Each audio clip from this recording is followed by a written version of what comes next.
Hello students, good morning. BA final year की class में स्वागत है आप सभी का। हम इसमें द्वितीय प्रश्न पत्र भारत का भूगोल का अध्ययन कर रहे हैं। तो इसमें हम भारत के जो खनिज संसाधन हैं उनका अध्ययन कर रहे हैं। खनिज संसाधनों के अंतर्गत जो ऊर्जा संसाधन है उनका हम अध्ययन कर रहे हैं। ऊर्जा संसाधन में आज हम विद्युत शक्ति का अध्ययन करेंगे। विद्युत शक्ति से हम सभी परिचित हैं। हमारे जो घरों में विद्युत शक्ति है इसका बहुत अधिक उपयोग होता है और इसके ना होने पर बहुत अधिक कठिनाई का अनुभव हम करते हैं। विद्युत शक्ति देखो, वैज्ञानिक युग में विद्युत शक्ति का बहुत अधिक महत्व है और इससे किसी देश की या फिर अगर हमारे घरों में आसपास यह एक समृद्धि का प्रतीक भी है, क्योंकि पुराने समय में सभी के घरों में विद्युत नहीं हुआ करती थी। तो उस समय यह जो समृद्धि है उसका प्रतीक माना जाता था।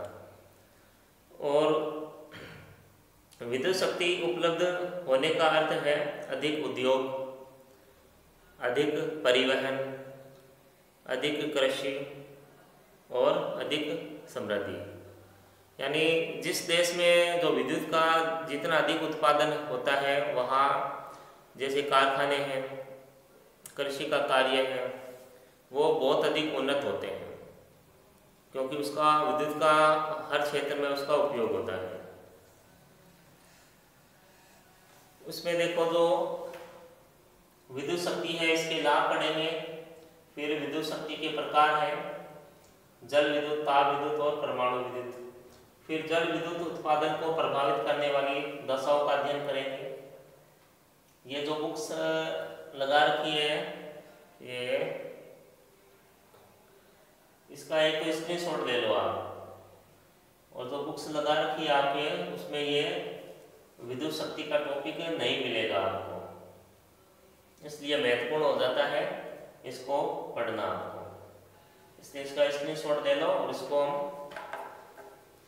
पढ़ाते हैं। इसको देखो,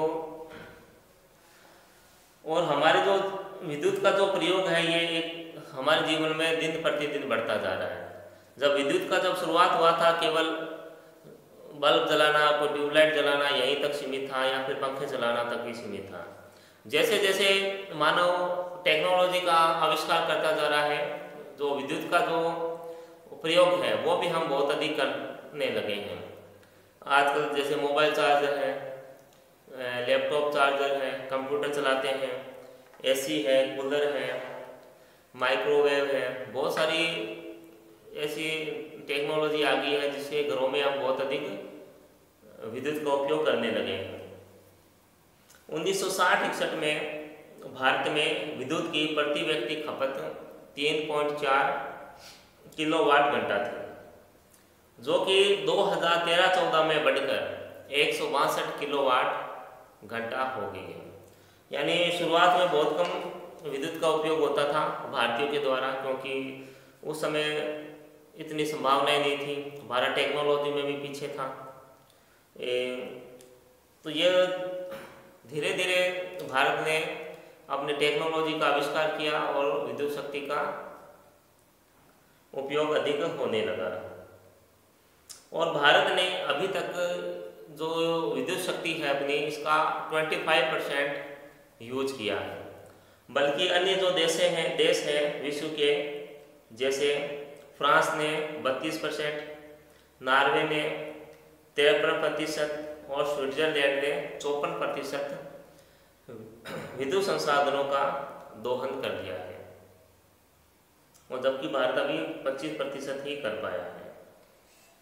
इसमें सबसे पहले हम विद्युत के लाभ देखते हैं कि विद्युत के लाभ क्या है।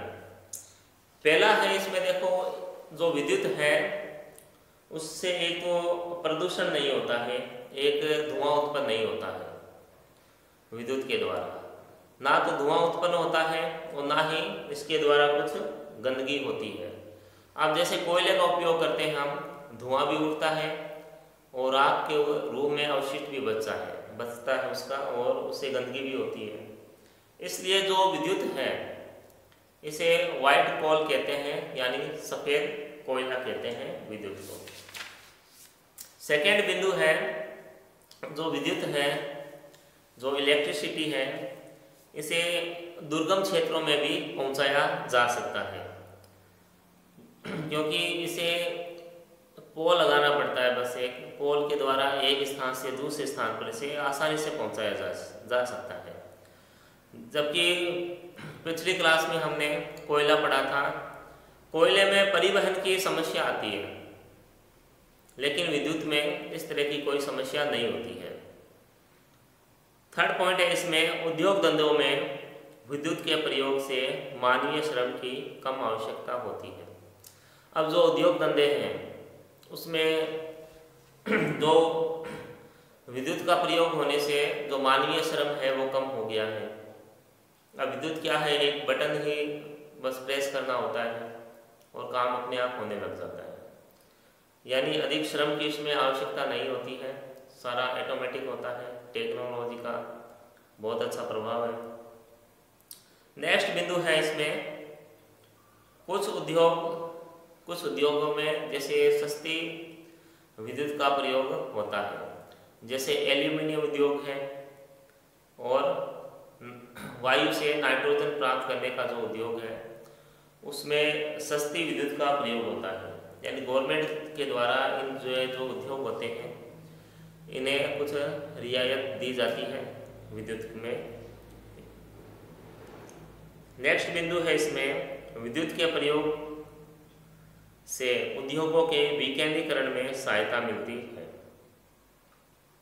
फिर अगला नेक्स्ट है इसमें बिंदु, यदि जल विद्युत का प्रयोग किया जाए तो कोयला एवं खनिज तेल जैसे समाप्य संसाधनों का संरक्षण हो सकता है, क्योंकि जल विद्युत एक असमाप्य संसाधन है। जैसे पिछली क्लास में हमने कोयला और पेट्रोलियम पढ़ा था।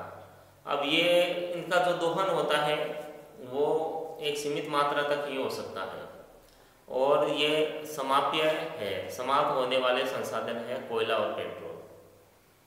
जबकि विद्युत के साथ ऐसा नहीं है।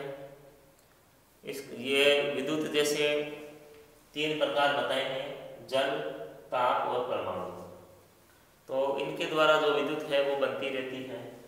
अब जल के द्वारा तो देखो दिक्कत नहीं है विद्युत बनाने में, लेकिन ताप द्वारा जो विद्युत बनाते हैं वहाँ दिक्कत है, क्योंकि जो तापीय विद्युत है वो कोयले के द्वारा बनाई जाती है, और कोयला जो संसाधन है वो एक सीमित संसाधन है।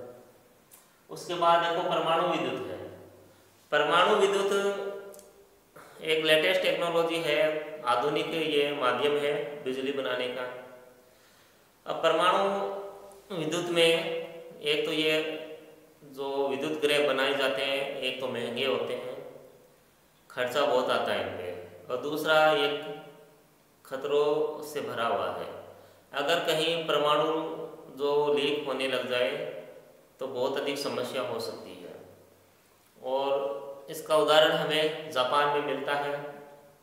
ये नागासाकी और हिरोशिमा में जो अमेरिका ने यहाँ परमाणु बम गिराए थे, तो परमाणु विद्युत है वो उसमें कुछ खतरा भी है, मगर इससे जो विद्युत है वो बहुत कम परमाणु में बन जाती है।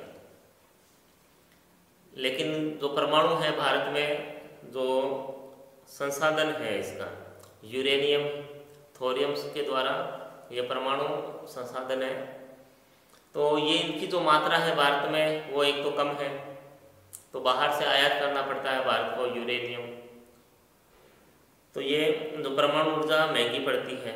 जल विद्युत है भारत में जो उससे बिजली बनाना कुछ आसान है। तो ये कुछ लाभ थे विद्युत के। उसके बाद हम विद्युत शक्ति के प्रकार हैं, टाइप्स ऑफ इलेक्ट्रिसिटी। वर्तमान युग में निम्नलिखित प्रकार की विद्युत पैदा की जाती है। एक तो जल के द्वारा है, एक ताप के द्वारा है, एक परमाणु विद्युत है। जल के द्वारा यानी जल के द्वारा बनाया जाता है, जल को ऊंचाई से गिराया जाता है। एक तो देखो प्राकृतिक रूप से जो जल है ऊंचाई से गिरता है, पहाड़ी क्षेत्रों में जैसे जलप्रपात होते हैं, झरने होते हैं, वहाँ से जल ऊंचाई से गिरता है तो विद्युत बनाई जाती है। नीचे टरबाइन और लगा देते हैं जिससे विद्युत बनाई जाती है। उसके बाद एक कृत्रिम तरीका होता है जल विद्युत बनाने का, जैसे बांध वगैरह बनाते हैं और पानी को ऊंचाई से गिराया जाता है तो उसके माध्यम से बिजली बनाई जाती है। फिर है ताप विद्युत। सबसे अधिक जो विद्युत बनती है हमारे देश में वो ताप विद्युत है। अभी पीटीटी के पेपर में भी आया था ये क्वेश्चन कि सबसे अधिक जो विद्युत बनती है भारत में कौन सी है, वो है ताप विद्युत। वो कोयले के द्वारा बनाई जाती है ताप विद्युत। जैसे हमारे ये सूरतगढ़ में भी प्लांट है इसका, एक ताप विद्युत गृह है बना हुआ है, वहाँ कोयले के द्वारा विद्युत बनाई जाती है। फिर परमाणु विद्युत है। अब परमाणु विद्युत है तो इसके जो विद्युत गृह हैं ये बहुत कम जगहों पे हैं, क्योंकि ये बनाने में महंगे होते हैं और सुरक्षात्मक दृष्टि से बहुत इनका ध्यान रखना पड़ता है। कहीं लीक हो जाए तो जान और माल दोनों की हानि हो सकती है इसमें परमाणु विद्युत में। तो पहले हम जल विद्युत लेते हैं, हाइड्रो इलेक्ट्रिसिटी लेते हैं। तो जो जल विद्युत है इसमें देखो कुछ दशाएं दे रखी हैं जो इसे प्रभावित करती है, ठीक है, जल विद्युत को प्रभावित करती है, कुछ दशाएं दे रखी हैं। इसमें पहला है पर्याप्त वर्षा। अब पर्याप्त वर्षा में जल विद्युत कब बनेगी, जब पर्याप्त जल होगा। और जल विद्युत के विकास के लिए पर्याप्त जल की आवश्यकता होती है जो पर्याप्त वर्षा वाले क्षेत्रों में ही संभव है। उसके बाद सेकंड है सुनिश्चित जल पूर्ति। सुनिश्चित जल पूर्ति यानी नदियों में साल भर जल उपलब्ध होना चाहिए। नदियों में साल भर जल उपलब्ध होना चाहिए। साल भर जल जब नदियों में उपलब्ध होगा तभी तो हम विद्युत बना पाएंगे। अगर साल भर जल उपलब्ध नहीं होगा तो विद्युत बनाने में रुकावट आएगी। तो इसलिए ये जो अधिकतर जो हिमालय क्षेत्र की जो नदियां हैं उत्तरी भारत की, वहाँ जो नदियां हैं वो साल भर बहती हैं और पहाड़ी क्षेत्र भी है हिमालय का, तो वहाँ बांध भी बनाए गए हैं विद्युत बनाने के लिए। तो मतलब जो नदियों में जल एक तो साल भर रहना चाहिए जल विद्युत के लिए। उसके बाद है उच्चावच। उच्चावच का मतलब पर्वतीय क्षेत्र हो गया, जैसे थोड़ी देर पहले ही आपको बताया था। जो पर्वतीय क्षेत्र होते हैं वहाँ जो जल है वो तीव्र एक संकरी घाटियाँ होती है, तीव्र गति से जल बहता है और फिर ऊंचाई से बहुत अधिक ऊंचाई से जल गिरता है। तो जैसे जलप्रपात है, झरने हैं, ये इनसे जल विद्युत बनाई जाती है। नीचे टरबाइन और लगा देते हैं और जल विद्युत बनाई जाती है। तो जो उच्चावच है पर्वतीय क्षेत्र है वो एक प्राकृतिक कारण है जल विद्युत बनाने के भी। और उसके अलावा जो बांध भी बनाए जाते हैं, बांध के द्वारा भी जल विद्युत बनाई जाती है। फिर चौथा पॉइंट है स्वच्छ जल, यानी नदियों का जो जल है वो स्वच्छ होना चाहिए। स्वच्छ इसलिए होना चाहिए क्योंकि विद्युत बनाने के लिए बहुत महंगे इंस्ट्रूमेंट लगाए जाते हैं ताकि वो खराब ना हो। अगर पानी अच्छा नहीं होगा, खराब होगा, तो जो यंत्र है वो खराब हो सकते हैं। उसके बाद है नेक्स्ट पॉइंट है, फिफ्थ पॉइंट है तापमान। तापमान का ये कारण है इसमें, जैसे हिमालय क्षेत्र की जो नदियां हैं तो हिमालय पर साल बर्फ जमी रहती है, मतलब तापमान इस तरह रहना चाहिए कि जो नदियाँ हैं साल भर बहती रहे। ऐसा नहीं हो तापमान तापमान बहुत अधिक हो जाए और वहाँ जो नदियाँ बहती है वो जम जाए। अब नदियाँ के जमने के कारण नदी जब हिमशैल है, जो हिमखंड खंड है हिमालय पे, अगर वो जम जाएंगे तो नदियाँ में प्रवाह नहीं हो पाएगा। अगर नदियों में प्रवाह नहीं हो पाएगा तो जल विद्युत नहीं बन पाएगी। तो इसलिए ये भी आवश्यक है कि नदियों में साल भर जल बहता रहे। और जैसे हिमालय की जो नदियाँ हैं उनमें जो हिमखंड है वो पिघलते रहते हैं और साल भर जल प्राप्त होता रहता है, तो विद्युत उत्पादन में कोई रुकावट नहीं आती है। उसके बाद नेक्स्ट बिंदु है मांग। 6th पॉइंट है मांग यानी डिमांड। देखो, मांग के क्षेत्र उत्पादक केंद्रों के निकट होने चाहिए। मांग यानी खपत है, इसकी जो मांग है वो आसपास के क्षेत्रों में ही होनी चाहिए। इसके जो क्षेत्र है वो पास में ही होने चाहिए, क्योंकि अधिक दूर पहुंचने में विद्युत का ह्रास होता है। ह्रास का मतलब कमी आती है विद्युत में। जैसे 160 किलोमीटर दूर बिजली ले जाने में 8%, 320 किलोमीटर में 10% और 640 किलोमीटर में 17% और 800 किलोमीटर में 21% जो विद्युत है उसका ह्रास होता है। यानी जो विद्युत की मांग है आसपास क्षेत्रों में ही होनी चाहिए। जितना अधिक दूर हम बिजली भेजेंगे तो विद्युत का जो है वो ह्रास होगा। इसमें उदाहरण दिया है भाखड़ा नागल बांध का। अगर भाखड़ा नागल बांध से में जो बिजली बनती है वो अगर दिल्ली तक पहुंचाई जाए तो विद्युत ह्रास 15% होगा। उसके बाद नेक्स्ट बिंदु है ऊर्जा के अन्य साधनों का अभाव। अन्य ऊर्जा संसाधनों के अभाव में कोयला या खनिज तेल जैसे ऊर्जा के अन्य साधनों का अभाव जल विद्युत के उत्पादन को प्रोत्साहित करता है।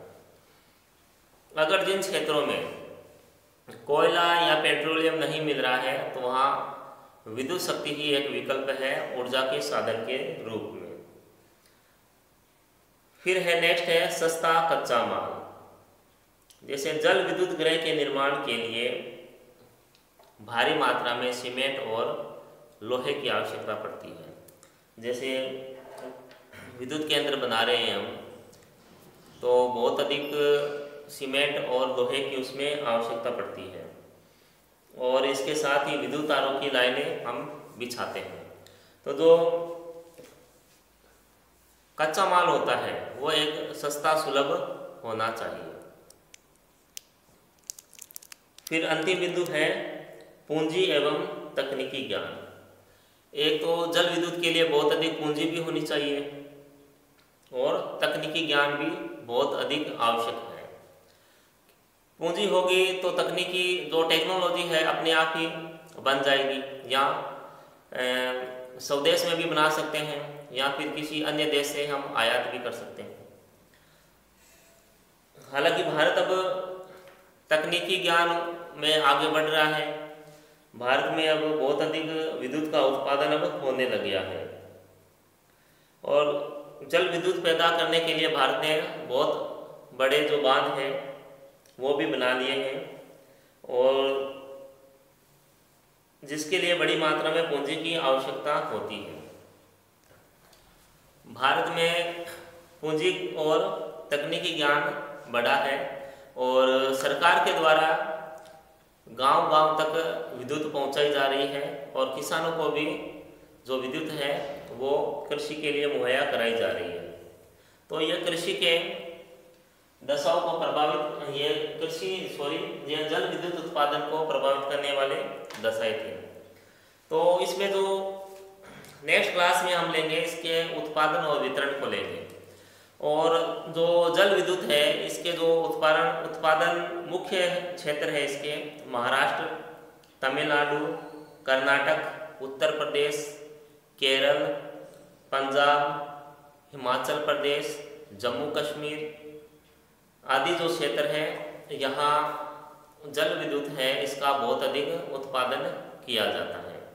तो इन सभी का अध्ययन हम नेक्स्ट क्लास में करेंगे। इसमें जैसे अलग अलग राज्यों में अलग अलग विद्युत परियोजनाएं हैं, उन विद्युत परियोजनाओं का हम अध्ययन करेंगे। आज के लिए इतना ही, तब तक घर पे रहें, स्वस्थ रहें। धन्यवाद।